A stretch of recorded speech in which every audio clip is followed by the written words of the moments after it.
मैं डॉक्टर कोमल, SN college, Hindi विभाग। आज हम लोग शुक्लोत्तर आलोचक आचार्य नंद दुलारे वाजपेयी के बारे में चर्चा करेंगे। नंद दुलारे वाजपेयी जी के लिए छायावादी, स्वच्छंदतावादी, सौष्ठववादी, रसवादी, अध्यात्मवादी संज्ञा और विशेषण का प्रयोग किया गया है। वे किसी भी एक धारा में रुकते नहीं हैं।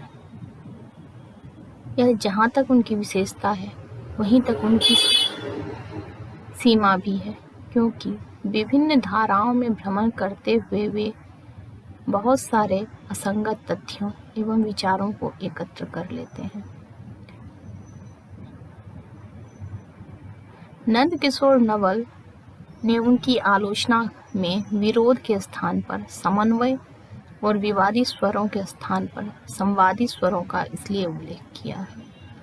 उनमें भौतिकवाद के साथ साथ भाववाद और अध्यात्मवाद के साथ साथ मार्क्सवाद का समन्वय दिखता है। इसलिए नवल जी उनको समन्वयवादी आलोचक मानते हैं। बच्चन सिंह ने उनकी आलोचनात्मक मान में भावात्मक निष्पत्ति और रूपात्मक सौंदर्य को शामिल किया है। नंद दुलारे वाजपेयी जी की प्रमुख रचना है आधुनिक साहित्य, नया साहित्य, नए प्रश्न, जयशंकर प्रसाद, कवि निराला, हिंदी साहित्य 20वीं सदी, राष्ट्रीय साहित्य तथा अन्य निबंध। आचार्य नंद दुलारे वाजपेयी जी ने भक्तिकालीन कवियों और छायावादी कवियों के मूल्यांकन में आचार्य शुक्ल की सीमा का उद्घाटन किया है। उन्होंने छायावादी नूतन कवि कल्पना, छवि, भाव और भाषा रूपों पर पहली बार सकारात्मक दृष्टि से विचार किया है। छायावाद का अपना जीवन दर्शन, अपनी भाव संपत्ति है। यह द्विवेदी युगीन परिपाटीबद्धता, नीतिमत्तता और स्थूलता के विरुद्ध नवोन्मेष है।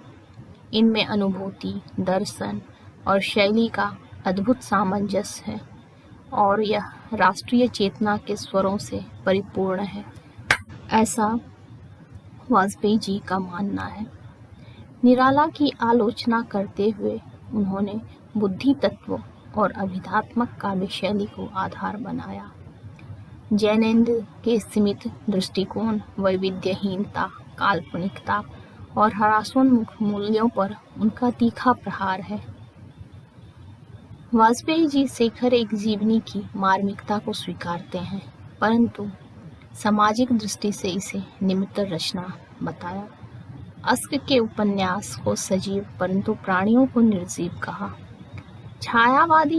छायावाद पूर्व खरी बोली काव्य का दाय और कविता में आधुनिक युग के प्रवर्तन का श्रेय वाजपेयी जी मैथिली शरण गुप्त को देते हैं। रत्नाकर की कविता को उन्होंने युग का अनिवार्य काव्य नहीं माना। साकेत में सूक्ष्म कवित्व को स्वीकारा। साकेत को आरंभिक कृति और कामायनी को प्रतिनिधि काव्य ग्रंथ मानते हैं। नंद दुलारे वाजपेयी जी प्रसाद के नाटकों में ऐतिहासिकता, काव्यात्मकता का उद्घाटन देखते हैं। चंद्रगुप्त की तुलना में स्कंदगुप्त की संरचनात्मक अन्विति एवं रंगमंचीयता को उन्होंने श्रेष्ठतर बताया है। इस विवरण का आशय यह है कि नंद दुलारे वाजपेयी जी अपने पूर्ववर्ती एवं समकालीन समस्त रचनाओं पर अपनी दृष्टि डाली है और उसके विश्लेषण के पश्चात अपने आलोचनात्मक मूल्यों का निर्धारण किया है। इसलिए उनके समस्त मूल्यों में समन्वयवाद दिखाई देता है। उनका मानना था कि काव्य में मूलतः सौंदर्यानुसंधान मूल है। इसे जीवन चेतना से जोड़कर वो देखते हैं। कथा साहित्य और नाटक में जीवन चेतना और सामाजिक प्रभाव तथा उनके परिदृश्य का आकलन करना उन्हें अत्यंत प्रिय था। प्रसाद को स्वच्छंदतावादी और लक्ष्मी नारायण मिश्र को वाजपेयी जी पुनरुत्थानवादी की श्रेणी में रखते हैं। रसवाद को स्वीकार करते हुए भी वाजपेयी जैसे बहुत उपयोगी नहीं मानते, क्योंकि यह निम्न कोटि के कवियों को संरक्षण देता है। प्रारंभ में वाजपेयी जी का मानना था कि साहित्यकार को समाज की चिंता करने की जरूरत नहीं है। शिव शब्द को व्यर्थ माना, जहाँ सत्य होगा और सुंदर होगा वहाँ शिव होगा ही। लेकिन कालांतर में उनके इस विचार में व्यापक परिवर्तन आया और उन्होंने समन्वयवाद के रास्ते को अपनाते हुए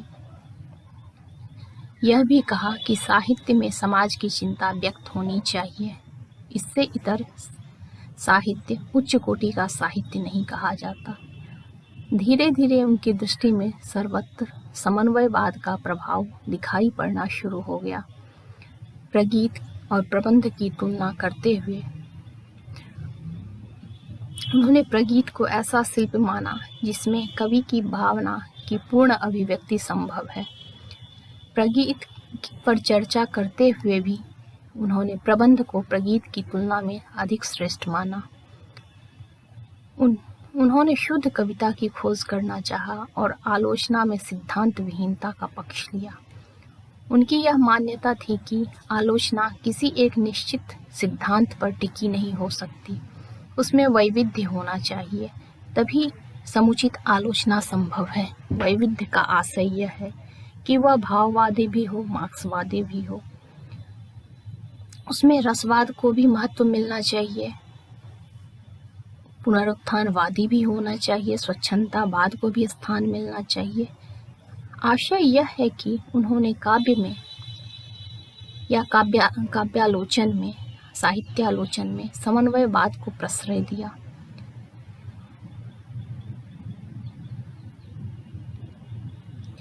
उन्होंने आलोचना में के अंत में सामाजिक संदेश को रखा। संदेशात्मक रचना को हीन कोटि का मानते थे, इसलिए आलोचना के समस्त प्रतिमानों के वरीयता क्रम में उन्होंने सामाजिक संदेश को अंतिम स्थान पर रखा। नंदुलारे वाजपेयी की यह उपलब्धि भी थी और यह उनकी सीमा भी थी कि उन्होंने विभिन्न मतवादों, विचारों, आग्रहों का समन्वय करना चाहा और इस समन्वयवाद की पक्षधरता के आग्रह के कारण वो किसी एक मत पर पूर्ण रूप से, समुचित रूप से चर्चा नहीं कर पाए। समन्वयवाद के प्रति झुकाव उन्हें किसी भी एक पक्ष का पूर्ण विश्लेषण करने से रोकता रहा और यही कारण है कि नंदुलारे वाजपेयी की आलोचना में सैद्धांतिक दृढ़ता का अभाव पाया जाता है।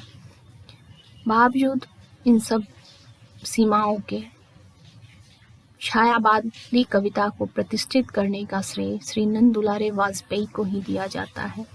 उन्होंने छायावाद को पहली बार स्वीकार किया और पूर्ण रूप से प्रतिष्ठित किया, क्योंकि शुक्ल जी एक सिरे से छायावादी काव्य को नकार चुके थे। उसकी रहस्यमयता के कारण उन्होंने छायावादी काव्य पे विचार करना भी उचित नहीं समझा, लेकिन शुक्ल जी के आग्रह से दूर श्री आचार्य नंदुलारे वाजपेयी जी ने छायावादी काव्य को स्वीकार भी किया और हिंदी साहित्य में उसे प्रतिष्ठित भी किया। छायावाद को हिंदी साहित्य में प्रतिष्ठित करने का श्रेय आचार्य नंदुलारे वाजपेयी को दिया जाता है। धन्यवाद।